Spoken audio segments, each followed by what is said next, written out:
आजच्या धावपळीच्या युगात पालक म्हणून आपल्या मुलांसाठी आपण सर्व काही करण्याचा प्रयत्न करत असतो. चांगली शाळा, महागडी खेळणी, क्लासेस यासारख्या गोष्टी प्रत्येक पालक आपापल्या परीने करण्याचा प्रयत्न करतात. परंतु पालक म्हणून कळत न कळत काही गोष्टी आपल्याकडून चुकतात आणि त्याचा मुलांच्या मनावर खोलवर परिणाम होतो. तर आजच्या व्हिडिओमध्ये मी अशा 3 गोष्टी सांगणार आहेत ज्या पालक म्हणून आपण टाळायला हव्यात.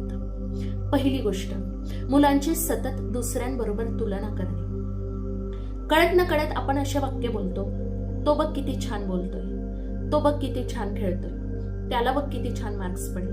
आपण नकळत बोलून जातो, पण यामुळे मुलांचा आत्मविश्वास कमी होतो. प्रत्येक मुलांची गुणवत्ता सारखी नसते, प्रत्येक मूल हे सारखे नसते, हे पालक म्हणून आपण समजून घेणं गरजेचे आहे. दुसरी गोष्ट, मुलांवर सतत ओरडणे. सतत ओरडण्यामुळे मुलं घाबरट बनतात आणि हट्टीही बनतात.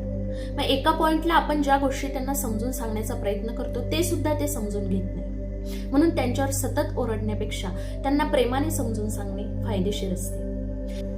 तिसरी गोष्ट, मुलांना वेळ न देणे. महागडी खेळणी किंवा क्लासेसपेक्षा पालकांचा वेळ हा मुलांसाठी खूप फायदेशीर ठरतो. यामुळे मुलं समजूतदार होतात.